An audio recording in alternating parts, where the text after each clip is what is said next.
Vidarbha region को बहुत कुछ तो जो बजट में सबको मिला है उतना ही मिला है, उसके अलावा कुछ नहीं मिला है। टेक्सटाइल क्लस्टर के बारे में जो एडिशनल फंड का एलोकेशन की बात की गई है, उससे मुझे लगता है कि अमरावती के टेक्सटाइल क्लस्टर को और कुछ एरिया को या हैंडलूम इंडस्ट्री को थोड़ा सा फ़ायदा मिलेगा। Tourism development, specially wildlife tourism के बारे में काफ़ी बात इस बजट में की गई है। बिग कैट कॉन्फ्रेंस इंडिया में पहली बार की जा रही है, जो कि विश्व के 90-95 देश के प्रतिनिधि इसमें हिस्सा लेंगे। तो उसकी वजह से टाइगर टूरिज्म को बहुत सारा बढ़ावा मिलने की उम्मीद है, इंटरनेशनल टाइगर टूरिज्म को बढ़ावा मिलने की उम्मीद है।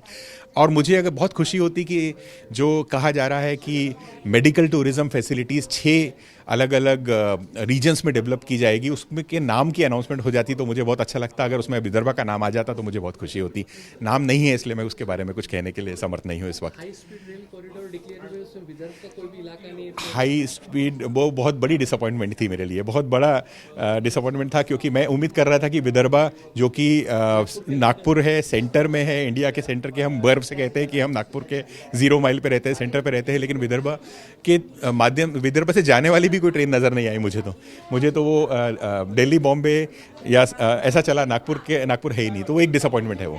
विदर्भ नागरी म्हणून तर डिसअपॉइंट आहे। हे सेक्टर स्पेसिफिक काहीच नाही केलं आहे आणि ते अनाउन्समेंट पण नाही झाली। विदर्भ स्पेसिफिकसाठी काहीच नाही आहे हे प्रपोजलमध्ये।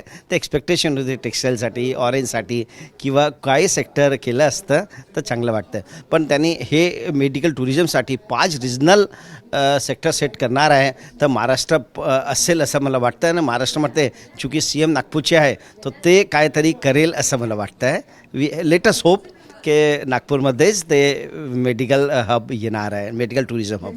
बिग कॅट कॉन्फरन्स एक घेण्याचा सांगण्यात आलेला आहे। टायगर झोन आपला विदर्भ आहे, तर तू टायगर टुरिझमच्या अनुषंगाने काही मोठे गोष्टी पुढे होऊ शकतील अशी अपेक्षा आहे। ते बजेटमध्ये कायच नाही बोलला नाही, असं नाही वाटत काय होणार आहे त्यामध्ये। त्यांनी टुरिझमसाठी स्पिरिच्युअल टुरिझमसाठी काहीतरी स्पीचमध्ये दिलं आहे, पण देन दिस वाईल्ड लाईफ अदर सेक्टरसाठी काहीच नाही दिलं आहे। ते कुड हॅव बीन डन असं मला वाटतं। एबीपी माझा, उघडा डोळे बघा नीट।